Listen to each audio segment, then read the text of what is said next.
We're on, as Ian just said, our final week of this values series in which we've been exploring this set of key priorities for who we want to be as a church under God, so that these priorities, these values, might in turn shape what we do as a church.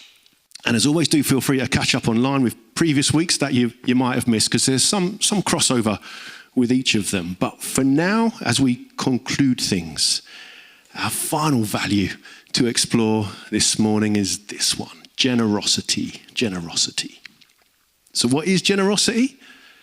Well, we could define it as the selfless act of giving your time, resources, or kindness freely and abundantly without expecting anything in return. In a nutshell, generosity could be described as selfless giving.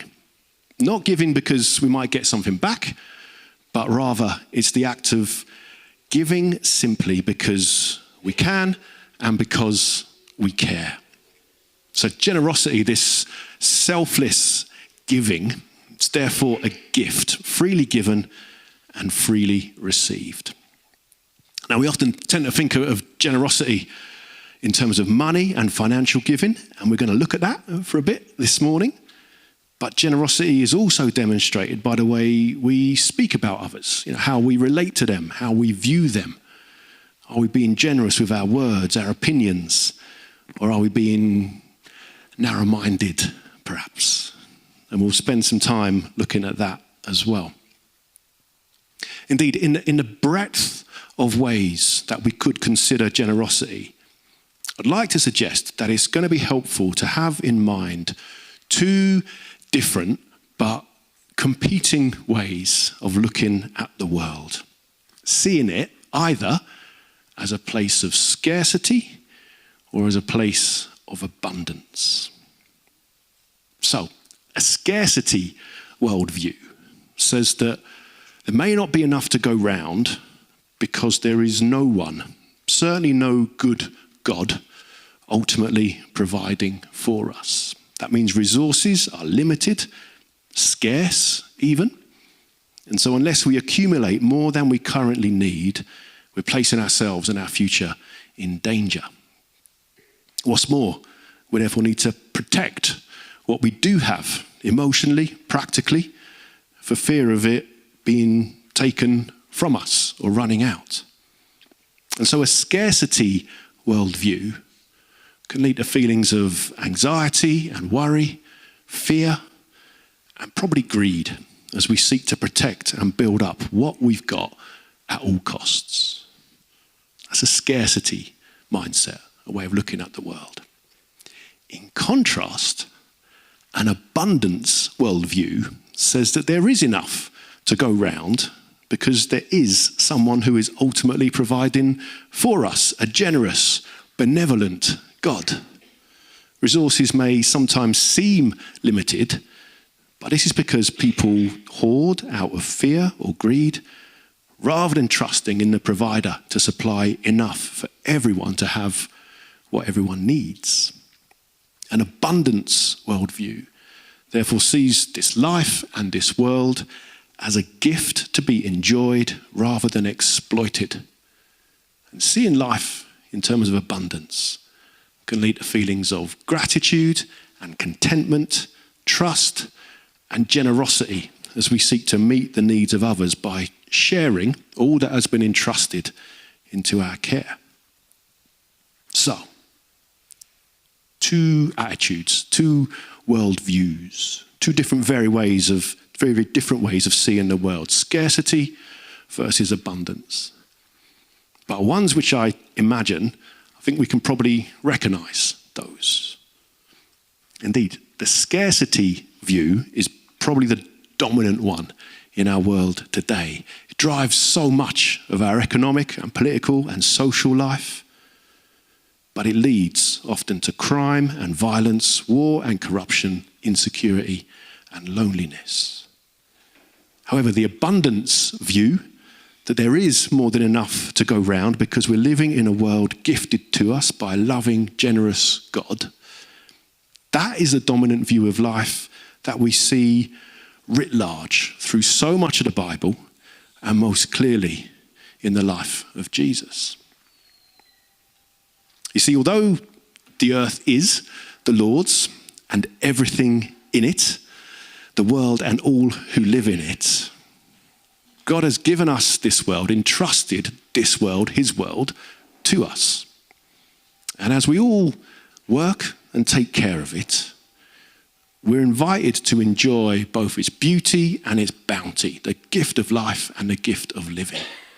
There is more than enough to go round, and God has called us, commanded us even, to be good stewards of this gift so that everyone may have enough. The fact that we often fail in this stewardship, the fact that there is greed and inequality, that doesn't negate the fact that there remains more than enough to go round. But it does mean that millions, even billions of people, perhaps even you or I, are living an existence characterized by scarcity rather than abundance. But even if scarcity is perhaps sometimes our reality, it doesn't change the fact that God has given us a world of abundance in the first place. And that distinction, I think, is important because I think it shapes the way that we see God and it shapes the way we live in this world. Do we believe in a world and a God of scarcity, or do we believe in a world and a God of abundance? As I said, when we look at the life of Jesus, I think we see in him someone who clearly believed in a world and in a God of abundance. So we read of Jesus acknowledging that, just as Psalm 24 said, that everything belongs to God. Jesus prays at one point, "I praise you, Father, Lord of heaven and earth." But he also understands God's generosity to us, in that even though we might think we know how to give good things to one another, Jesus says, actually, how much more will your Father in heaven give good gifts to those who ask him? You know, at the heart of Jesus' understanding of God, and therefore at the heart of his understanding of life, was the knowledge that God is a generous God who gives abundantly. And if you think about it, there's all sorts of things that Jesus does which illustrate this belief. That's why, for example, Jesus feeds crowds of 4,000 to 5,000 men, plus women and children, because it's a picture of God's abundance, where everyone is fed until they're full, and still there are baskets of food left over. That's why Jesus performs miracles where fishing nets are full to bursting. That's why he tells the parable of the Samaritan who leaves an open check to pay the innkeeper whatever the mugged man needs to recover. And that's why Jesus turns 6 huge jars of water into wine, the equivalent of about 750 bottles of wine, because as well as making for a cracking wedding reception, it's a picture of God's abundant provision to us, his abundant generosity to us. What's more, alongside practical provision, food, drink, shelter, and so on, Jesus reflected God's generosity with how he treated people, inviting in those who would otherwise be excluded, commending and encouraging those who others would put down, lifting up the oppressed, healing the afflicted, eating with outcasts, and calling men and women to follow him when they'd clearly not been deemed good enough to follow other rabbis and teachers. And all this is why Jesus could declare of himself, "I have come that they, that we, might have life and have it to the full." Or as some translations put it, have life abundantly. Because in God's world, with God's generosity, there is more than enough stuff to go round, and there is more than enough love to ensure that everyone is a recipient. What's ironic, though, is that Jesus shares these words and he performs these miracles to people who were experiencing the realities of scarcity on a daily basis. From what we can tell, the vast majority of the crowds who followed Jesus were among the very poorest in society, peasants, effectively, socially and economically oppressed. So that's why Jesus needed to feed 4,000 and 5,000 people, because they didn't have any food of their own. That's why Jesus caused his disciples' nets to be filled, because they hadn't caught anything. That's why the Samaritan is generous, because the beaten up man was abandoned, everything was robbed, and he was left for dead. That's why Jesus needed to turn water into wine as the wine had run out, presumably because that was all that the father of the bride had been able to afford. That's why Jesus models generous inclusion and hospitality and welcome, because these people were not being included and hosted and welcomed. And that's why Jesus offers life in all its abundant fullness, because that wasn't what people were currently experiencing. Jesus doesn't deny the scarcity that people experience. He knows full well it's their reality, but he does offer them a different mindset, a different worldview, a belief and a trust in God to abundantly provide for their needs, so that abundance and generosity might then characterize their approach to life. You see, what Jesus teaches us is that you don't need to be rich to be generous. You just need to trust in God's provision as you generously share what you do have with others. That's why I think we see the boy with the 5 loaves and 2 fish offering his lunch, or the widow offering her 2 coins. They clearly trusted that God would provide, and this abundance mentality of theirs enabled them to demonstrate incredible generosity with the little they had. In fact, on this, time and again, Jesus makes the point that excessive wealth and the scarcity mindset that it often leads to accumulation, well, that tends to actually make us less generous, not more. For example, if we look at the parable of the sower, at one point Jesus says, some people, like seed sown among thorns, hear the word, but the worries of this life, the deceitfulness of wealth, and the desires for other things come in and choke the word, making it unfruitful. But it's that little line in the middle which is interesting for us today, the deceitfulness of wealth. It's an interesting phrase, because while the world tells us, and we might tend to think, that being wealthy and financially secure will bring us joy and peace and happiness, that's actually deceptive, says Jesus. Because in Jesus' words, wealth and the nagging desire for more ultimately makes us unfruitful with what matters, the fruit of love and joy and peace and patience and kindness and so on. So, how might we learn to see the world in light of God's abundant generosity, regardless of whether we're rich or poor? Well, after another time of teaching about money, which he does a lot, Jesus, this time warning against storing up treasures on earth instead of investing in the good stuff of God's kingdom, Jesus goes on to say this. He says, the eye is the lamp of the body. If your eyes are healthy, your whole body will be full of light. But if your eyes are unhealthy, your whole body will be full of darkness. Now you might be thinking, what has that got to do with generosity, with scarcity, or abundance? Well, it's interesting. The original Greek word that we translate here as healthy, as in if your eyes are healthy, it can also mean generous, if your eyes are generous.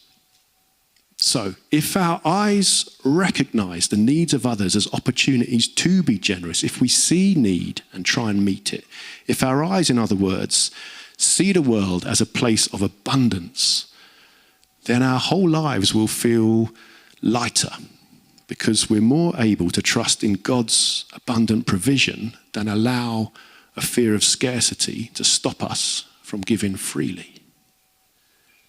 Equally, the Greek word that we translate here as unhealthy, as in if your eyes are unhealthy, that can mean ungenerous. We might say stingy.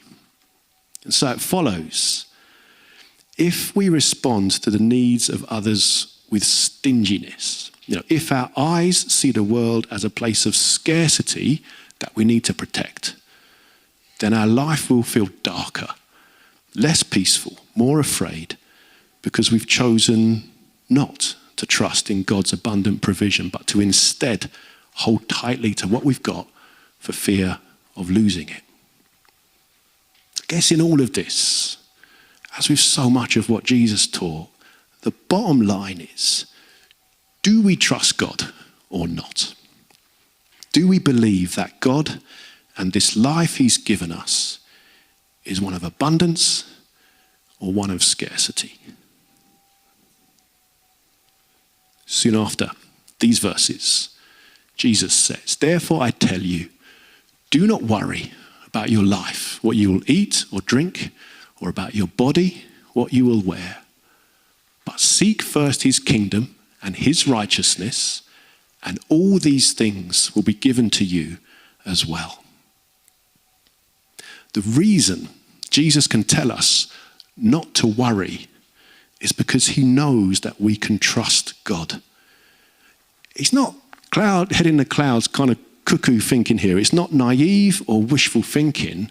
No, it's rooted in an awareness that God will provide. And how does God provide?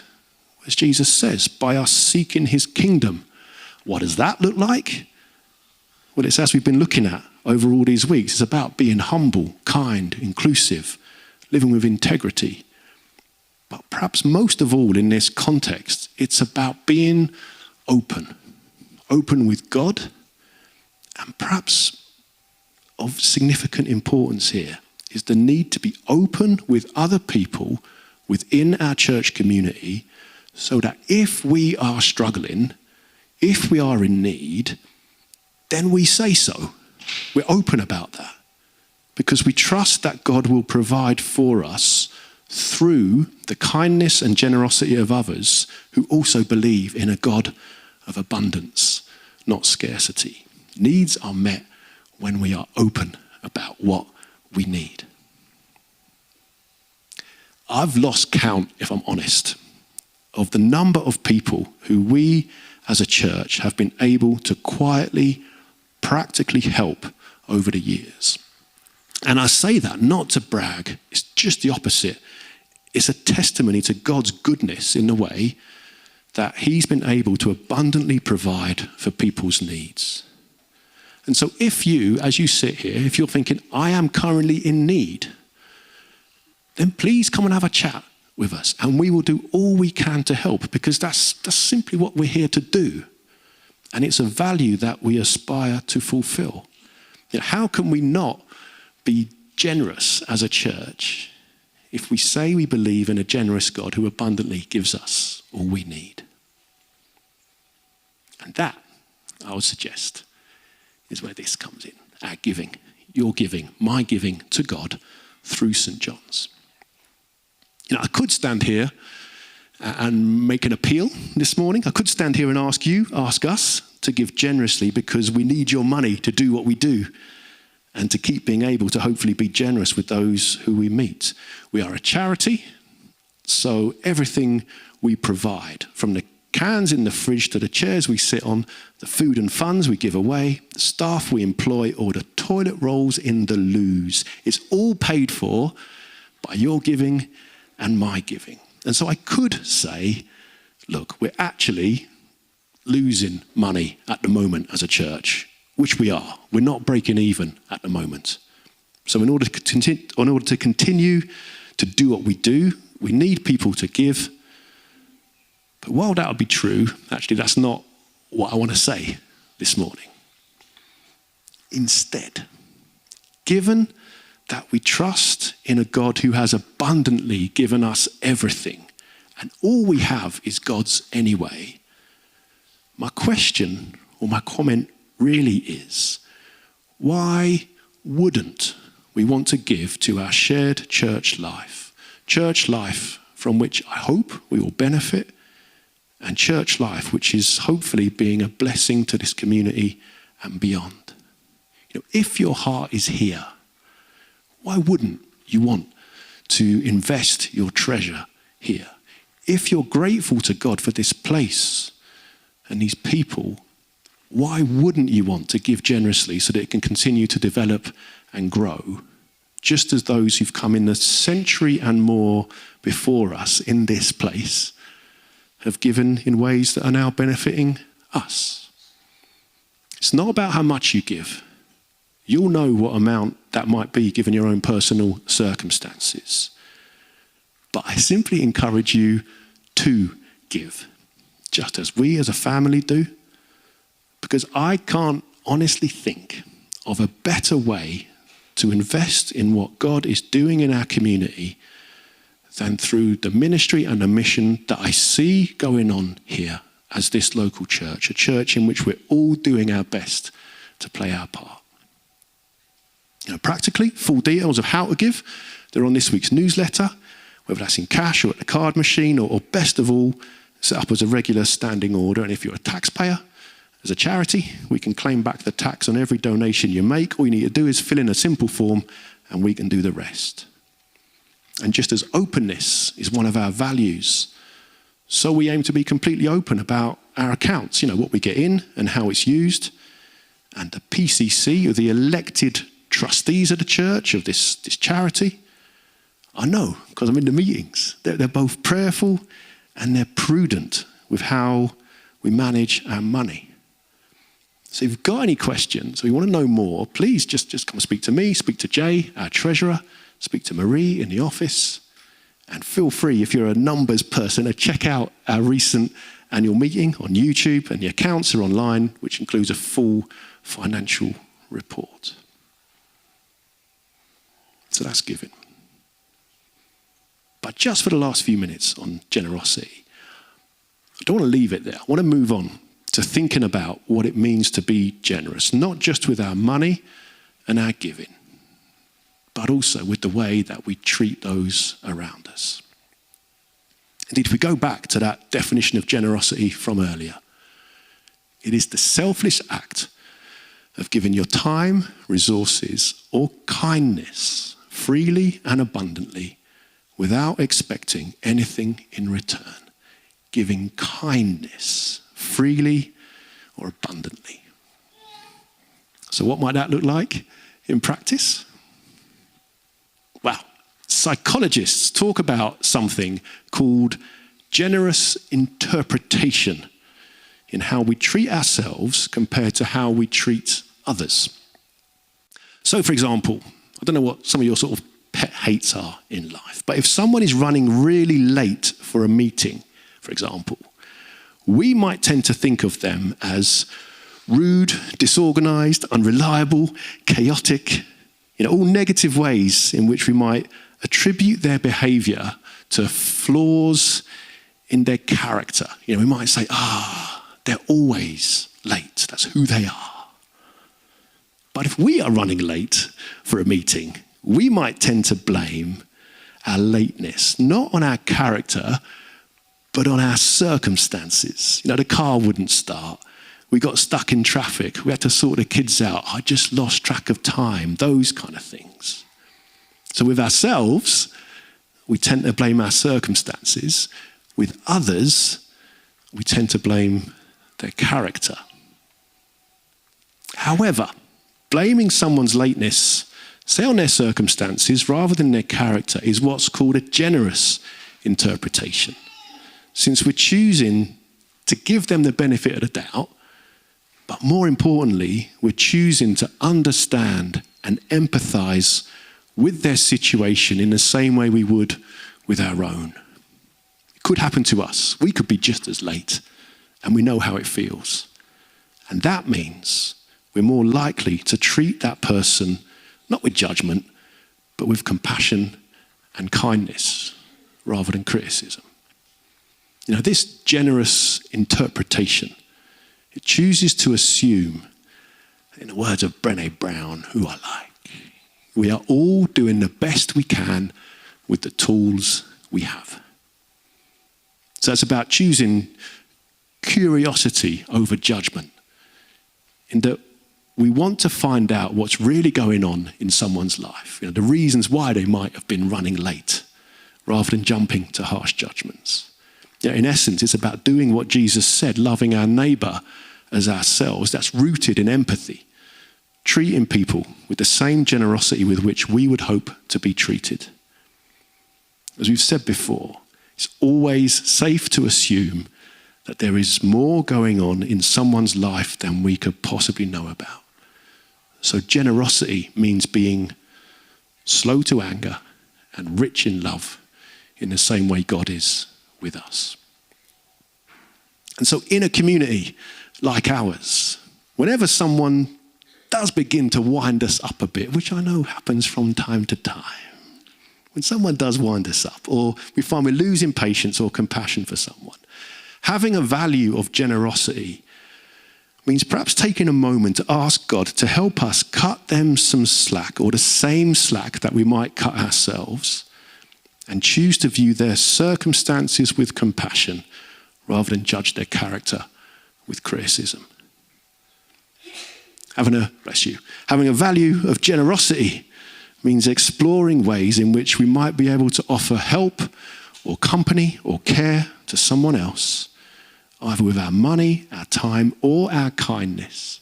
You know, asking if there's anything that they need this week, offering to pray for that need, and then committing to finding ways to help meet that need. Having a value of generosity means welcoming new people through our doors with as much empathy as we can, putting ourselves in their shoes with all the anxiety they might be feeling at walking in to a strange place. And rather than simply finding them somewhere to sit, which is a good thing to do, perhaps even better, we invite them to come and sit next to us. Having a value of generosity means being open to learning something from everyone we meet, rather than jumping to tell them everything about us. Being generous with our questions, our listening, our interest, anticipating, as we said in the first week of this series on humility, that in them we might just see something of the face of Jesus. You know, as with generosity, so with all these values that we've been exploring, they are all ways, with God's help, that we aspire to be in order that our being might shape our doing. I want to finish and conclude today and really sum up this whole series, hopefully, by playing a song that was released earlier this month by Peter Gabriel, who you may have heard of. A song called Won't Stand Down. And its words, it's part kind of protest song about the way life can be. It's part prayer. It's part act of hopeful commitment and dedication to finding a better way to live. And so as it plays, let's perhaps use it as our own soundtrack, in that while we fully acknowledge that we're all very much a work in progress, there remains in us a determination to continue to seek God's help so that his ways of humility and integrity, kindness, inclusion, openness, and generosity might become the values by which we live.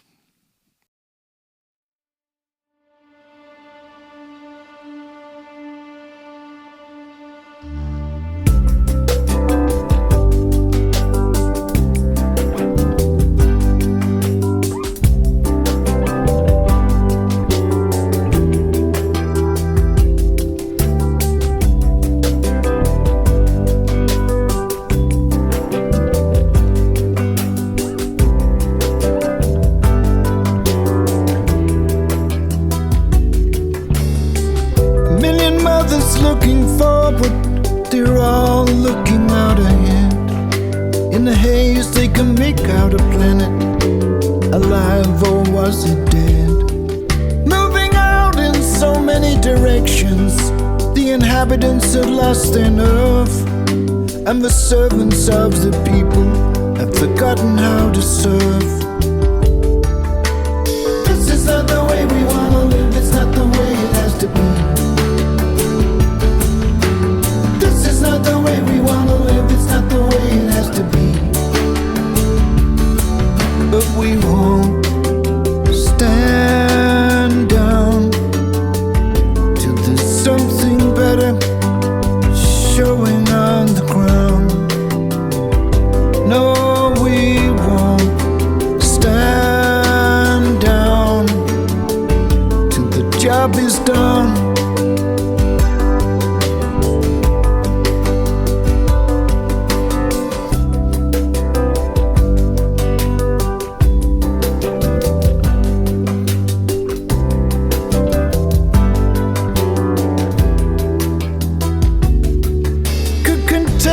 Maps and mirrors hold all the human race, while the smartest minds on the planet have no human face. But we could feel there was something growing, cooling the angry heat. It was growing hearts and minds around the world that no army could defeat. 'Cause this is not the way we wanna live, it's not the way it has to be. This is not the way we wanna live, it's not the way it has to be. 'Cause we won't stand down till there's something better appearing on the ground.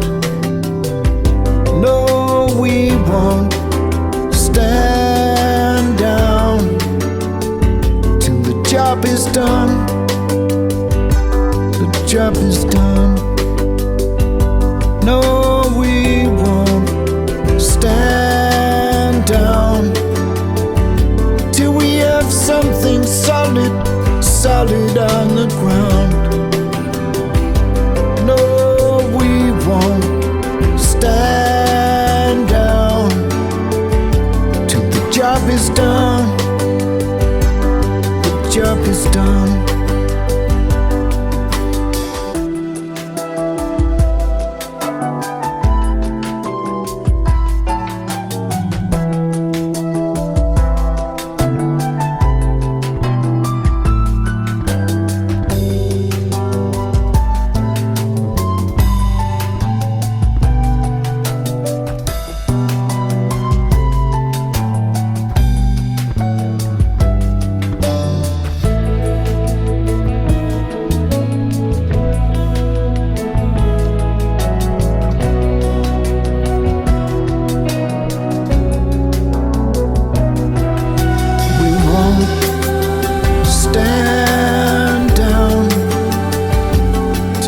Something better, better on the ground. No, we won't stand down till the job is done.